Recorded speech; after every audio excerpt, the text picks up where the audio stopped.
नमस्कार, आप सभी का स्वागत करता हूं अपने YouTube चैनल सुरेंद्र सिंह बोरा में।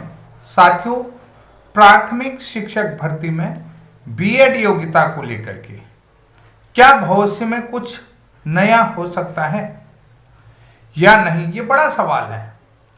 क्या कुछ संभावनाएं ब्रिज कोर्स के माध्यम से बीएड के लिए भी दिखनी शुरू हो गई हैं?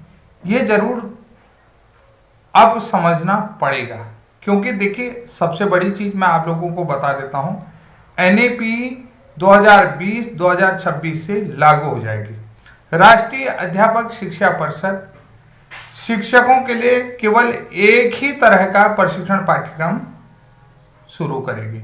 चाहे वो देखिए 4 स्टेजों में जो है कि शिक्षक पाठ्यक्रम को बांटा हुआ है, उसमें आप सभी लोगों को मालूम है कैसे कैसे क्या क्या चीजें होंगी।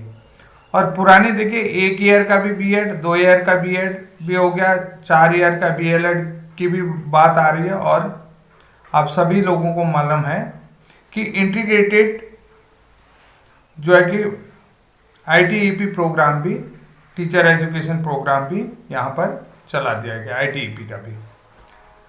अब देखिए चीजें थोड़ा सा हम यहाँ पर समझते हैं कि देखिए सबसे बड़ी चीज है कि जो ब्रिज कोर्स का एक सेकंड ग्रुप जो है कि माननीय सर्वोच्च न्यायालय में गया, उनके एडवोकेट से मेरी बराबर बात हो रही है, तो उन्होंने देखा, बोला बोरा जी आप हमेशा फैक्ट पर बात करते हैं और आज भी मैं फैक्ट पर ही बात करूंगा।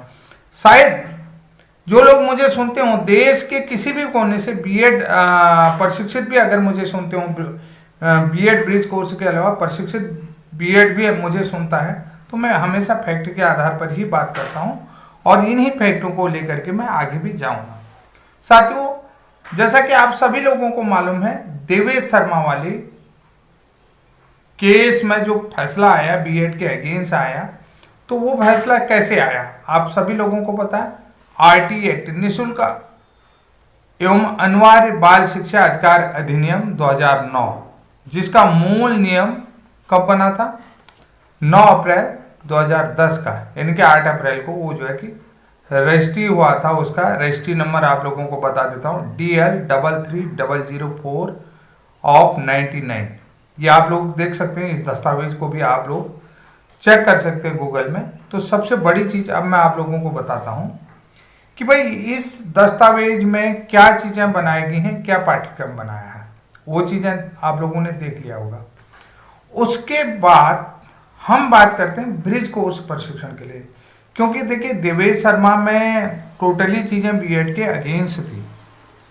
आप देखिए ब्रिज कोर्स का वहां पर जिक्र नहीं किया गया, क्योंकि ब्रिज कोर्स का अगर कोई जिक्र किया गया था तो वो एनसीटी के गजट नोटिफिकेशन 2018 पर किया गया था। 2018 के गजट नोटिफिकेशन में ब्रिज कोर्स की परिभाषा बदल दी गई थी कि वो नया ब्रिज कोर्स था। ठीक है, उसमें आप लोगों को बता देता हूं, राष्ट्रीय सलाहकार परिषद का भी किसी भी प्रकार का रोल नहीं था, समझ रहे नहीं, उसमें राष्ट्रीय सलाहकार परिषद का भी रोल वहां पर नहीं था एनसीटी के गजट नोटिफिकेशन। लेकिन जो ब्रिज कोर्स प्रशिक्षण है, इसमें राष्ट्रीय सलाहकार परिषद का भी अपना रोल है, शैक्षणिक प्राधिकारी का भी इसमें रोल है, क्योंकि उसी के आधार पर प्रशिक्षण डिजाइन किया गया है। किया गया नहीं किया, तो इसलिए जो है कि हम थोड़ा सा इन चीजों को समझ सकते हैं। जैसे विजय पाल भाई जो हैं कि ब्रिज कोर्स के अगेंस्ट बहुत सारे साथी कह रहे थे कि वो, मेरे को भी मैसेज आया था कि हमने आपके लिए एक ऐसा कार्यक्रम कर दिया है वहां सुप्रीम कोर्ट में, और आप देखिए कि आप क्या करते हैं। बहुत सारे लोगों के मैसेज आए कि ऐसा करते। कितने लोग गए हैं ये आप लोगों को पता है, और क्या गए हैं।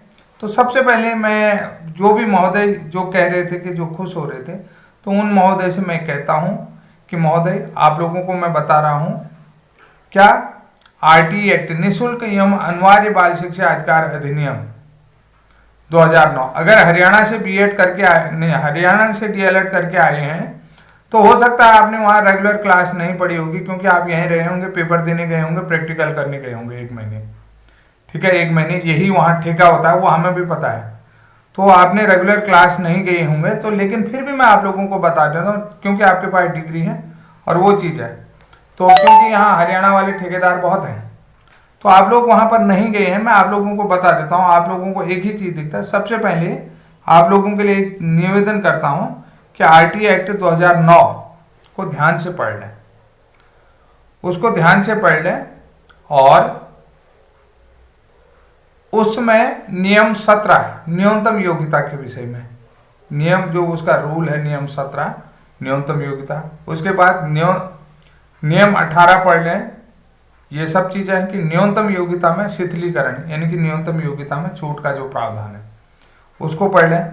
उसके बाद 23 में पढ़ें, 23(1) की बात कर रहा हूं, तो शैक्षणिक प्राधिकारी प्रशिक्षण जो डिजाइन करने संबंध में उसको भी आप लोग ध्यान से देख लें।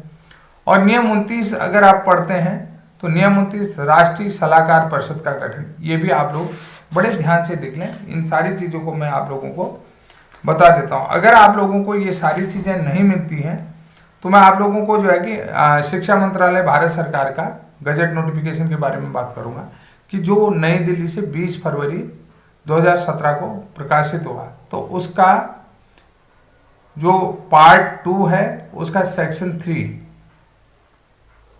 सब सेक्शन यानी कि उपखंड 1, हिंदी में भी बता रहा हूं, उपखंड 1 में देख लीजिएगा कि उसमें आरटी एक्ट के संशोधन में, और जो जिसमें कहती है कि एनसीटी जो है कि आरटी एक्ट में संशोधन नहीं किया जा सकता है, तो आरटी एक्ट में संशोधन नहीं किया जाता है। तो आरटी एक्ट में एनसीटी को भी मालूम है संशोधन किया है, लेकिन वो आज तक हाइड रखा था क्योंकि देवेश शर्मा में जो है कि वो चीज़ें आ नहीं सकती थी, क्योंकि वो इसलिए ओपन नहीं हो पाई क्योंकि जो है कि जो एनसीटी का गजट नोटिफिकेशन था, उस एनसीटी का गजट नोटिफिकेशन 2018 का कहीं भी कोई जिक्र नहीं था, कोई एक्सपर्ट कमेटी नहीं थी, आप लोगों को मैं बता देता हूँ।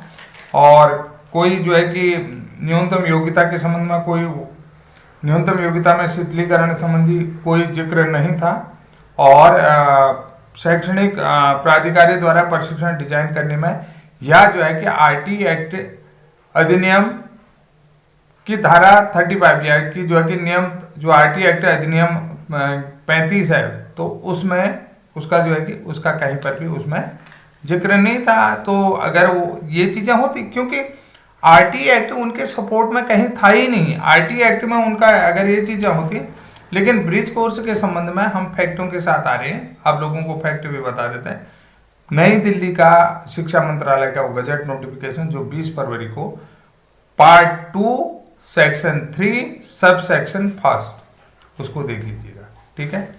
उसके बाद आप लोगों को बता देता हूं, इतना आप देख लेंगे।